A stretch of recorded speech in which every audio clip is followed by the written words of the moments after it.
んにちは、ネイジの猪俣です。いつもチャンネルをご視聴いただきありがとうございます。無事ですね、40日間の世界一周から戻ってまいりました。ただいまですね、5月18日になります。でちょうどですね、今は一時帰国の状況なんですけれども、また1週間後には第2期目の海外、世界一周の方をスタートしていくんですけれども、一旦はですねちょっとご報告も兼ねて動画の方を撮らせていただいております。で今日紹介する動画は以前ですね、海外 eSIM のオラフライの、設定方法などを紹介させていただいたんですけれども、実際に今回南米を周遊してきた中で、海外の eSIM ということでオラフライを使用してきました。その時の実際の様子と設定方法、そして、現地に着いた時に、ちょっと困ったなっていうことなども紹介していきたいと思いますので、よかったら最後までご覧ください。おそらくこの動画が、公開される頃にはまた次の旅に出てる頃かと思うんですけれども、もうね、こう生地もしっかりと仕入れてこれました。これはフィンランドで購入してきましたマリメッコの生地ですね。なんか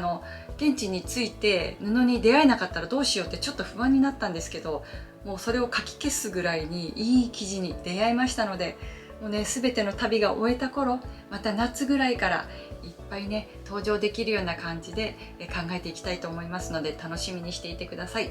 で現在はですね、南米周遊中の動画が公開中かと思います。なんでこの途中でこの動画を紹介させていただいたかと言いますと、この時点で、実際にもう1期目の周遊を終えてきて、旅してきた国はですね、メキシコ、コロンビア、ペルー、あとボリビア、アルゼンチン、ブラジル、セントマーチン島、そしてアメリカ、カナダ、イギリス、スコットランド、フランス、ベルギー、オランダ、フィンランドと15カ国旅をしてきました。あとはイスタンブールの方もトランジットで利用させていただいております。それを全てですね、海外 eSIM オラフライを使用させていただきまして、特に問題なく使用することができましたのと、あとは現地でどういう設定方法が良かったのかっていうのとか、あと実際現地で気づいたことなどもありましたので、その内容を含めて動画の方を構成させていただきたいと思いますので、よかったら最後までご覧いただけると嬉しいです。次にですね、また旅に、1週間後ぐらいに出ていくわけなんですけれども、その際に使用させていただくのもオラフライの eSIM になります。結論から申しますと、特に問題なく全ての地域で利用することができました。ただですね、一番ちょっと不便だなって思ったのは、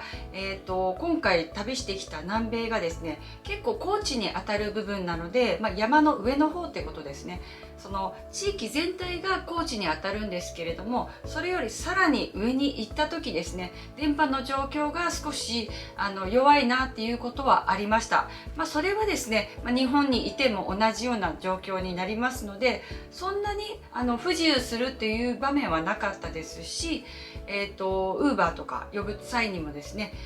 アンテナの方は特に問題なかったです。もう海外に行くともう必ず Google ナビでもう位置をね確認しながら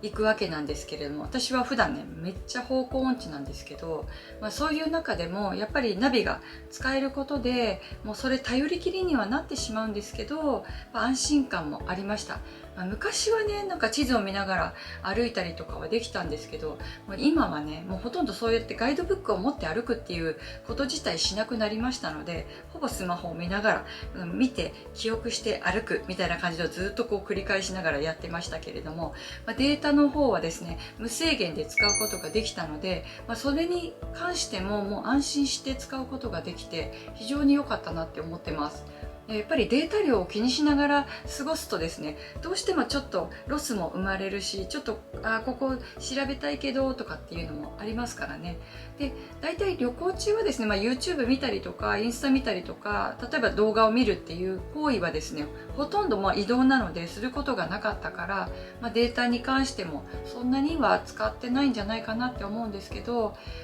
とにかく Google ナビ、あと翻訳ですね。翻訳もたくさん使いました。ほぼ南米はねスペイン語なので、これは結構使いましたね。なので現地で使えないと困るから、翻訳したのをスクショに取っておいたりとか、あとデータがちょっと弱くなりそうな山の中に行くときはやっぱり同じようにスクショしておくとかっていう風にしてました。で、一番気になったのはやっぱ Uber を使う場面が多いんですよ、南米って。やっぱり危険な地域も行くので、なので Uber を呼べるそのアンテナがちゃんと立つところとか、そういうのもちょっと気になりながらやってましたけど、特に問題なく Uber も利用できたので、結構快適に過ごせたなって思ってます。はい。なんで南米はですね、結構行く前は緊張してね、どうなるかなって思ってたんですけど、もう最終的にはめちゃくちゃ楽しくて、動画の中もね紹介していますのでご覧いただけたらと思うんですけれども、本当に楽しくて、で危ないところには私もちろん行ってないですし、観光客が行くような場所にしか行ってないので、メインに楽しめるところで今回旅行を楽しんできたわけなんですけれども、その中でもeSIM は大活躍しましたので、ぜひこれから旅を計画されている方はですね、今回の私の動画を参考に、オラフライでもいいですし、他の eSIM でもいいんですけれども、こういう eSIM があるよっていうことを、知っておいていただけると、ちょっと選択肢の一つに加えていただけたらいいなっていうふうに思います。データ受信できる地域とできない地域っていうのがやっぱりありますので、そのあたりも気にかけていただけたらと思います。特に私が行った国はですね、問題なく利用できましたので、皆様安心して活用してみてください。もうめちゃくちゃ早いわけではないですよ、もちろん。アンテナもたくさん立っててもやっぱり弱い場面もありましたけど、でもそんなに不自由したなっていうことはなかったかなって思いますね。あとアメリカとかカナダはね、もう大体日本と同じような感覚なので、そんなに心配はしてなかったんですけど、ヨーロッパも同じですね。ただ地下に入ったりとか、ヨーロッパとかアメリカは地下街がありますので、そこに入った時はちょっと心配しましたけど、それでもね特に問題なく使えましたので、一番困ったのはイグアスの滝に行った時です。アルゼンチンとブラジル側のイグアスの滝に行った時は、あそこはね国立公園になっていて、もうジャングルの中に滝があるような感じなんですよ。なのでそこはねもう通信が非常に弱くって、でデータを拾うのに結構ねバッテリーが消耗しました。で動画の中でも結構紹介してるんですけど、そのデータを消費するような場合はですね、機内モードにして結構電池ってこのバッテリーをね節約するような感じにしてたので、特に充電が切れて大変な目にあったっていうことはなかったんですけれども、そういう場面はありましたけど、このオラフライがデータ弱いのかなっていうふうに思ってて、で隣に座った方がね海外の方だったので、ちょっとデータの状況とか聞いたりすると、やっぱり同じ旅行者なので現地の SIM を使ってない方とかは同じような状況でした。だからデータが弱いところはみんな大体データが同じぐらい弱いのかなっていう印象でしたね。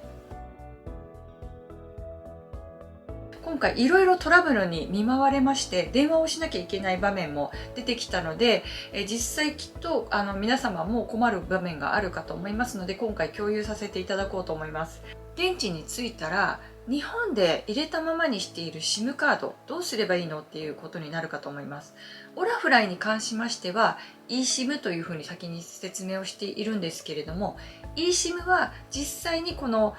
スマホの本体の中にデータとして入れる SIM カードになるので、物理 SIM が存在しません。日本で SIM を使っている方が物理 SIM を使っている場合は、スマホの中にそのまま差しっぱなしになっているかと思います。そしたらこの SIM はどうすればいいのかなって思われると思うんですが、こちらはですね、もうそのまま差しっぱなしで大丈夫です。ただし海外でデータ通信を設定をオンにしたままになると、海外に着いた時点でもうデータをキャッチしてしまうんですね。でその場合そのデータ通信料っていうのが結構高額になってしまうので、日本を立つ前に必ず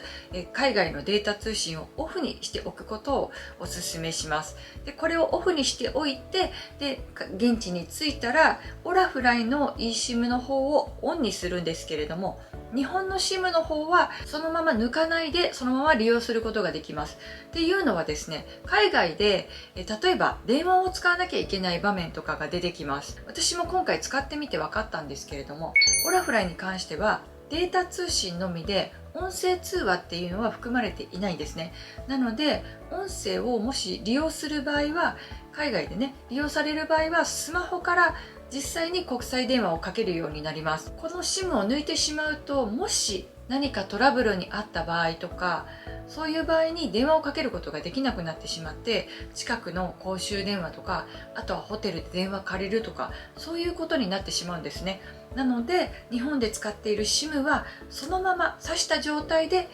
使われることをお勧めします。で、一つだけちょっと気をつけていただきたいのは、海外から国際電話で日本にかける場合はですね、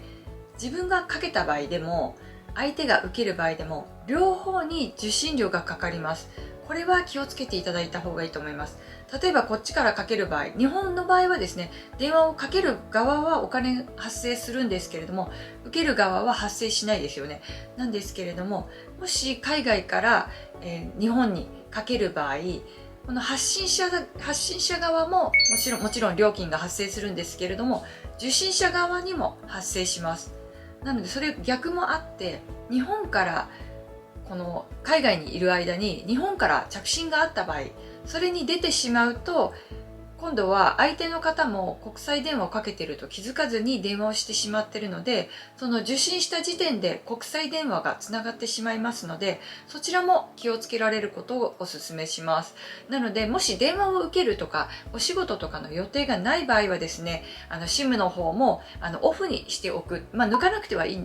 ていいんですけれども、利用をオフにしておくことをお勧めします。で、私は結構今回トラブルが非常に多くありまして、電話を使う場面があったんですけれども、その場合の国際電話の通話料に関してはそこまで膨大ではなかったので、ちょっと話すぐらいだったらそんなにはかからないかな、数百円程度っていうところなので、膨大な金額がかかるというわけではないので、もし急用な用事があるとかっていう場合はホテルの電話を借りるよりは自分の電話で国際電話をかけることをお勧めします。ちょっと話がそれましたけれども、そういうわけでオラフライはデータの通信は含まれているんですけれども、電話ができないということだけはちょっとご注意いただけたらと思います。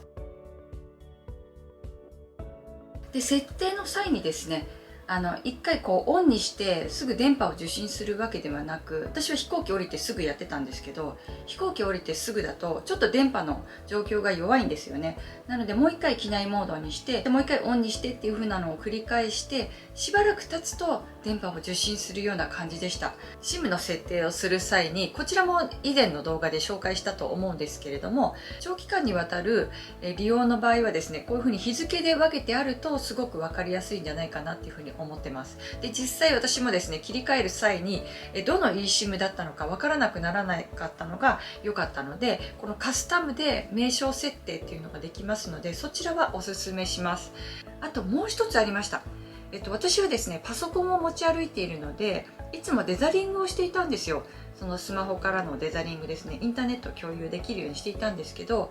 このオラフライは1ギガまでのデザリングっていう制限があったことを私知らなくって、もうしばらくそれが使うことができなくて、ホテルでは Wi-Fi を使うようにしてました。なので大事な決済とかは全てスマホにして、オラフライのアンテナを受信した状態で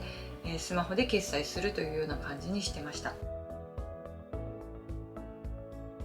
それから最後に、前回まではなかった機能がプラスされましたので紹介したいと思います。従来は一部の商品のみに限定されていた機能なんですけれども、今後は通常の eSIM にも対象が拡大されるということで、通常のこの eSIM 商品を購入するとですね、帰国後も毎月自動的に1ギガのバックアップデータが有効になるということなんですね。これはどういうことかというと、例えば海外で使ってきたこのオラフライの eSIM、 日本に帰ってきたら必要なくなるので eSIM を削除してしまうところなんですけれども、それを削除せずにそのまま履歴を残した状態で置くとですね、毎月1ギガのバックアップをいただけるそうです。それは全ての目的地で有効というわけではないので、目的地の方は必ず確認されるといいと思うんですが、これはどういう時に有効かっていうと、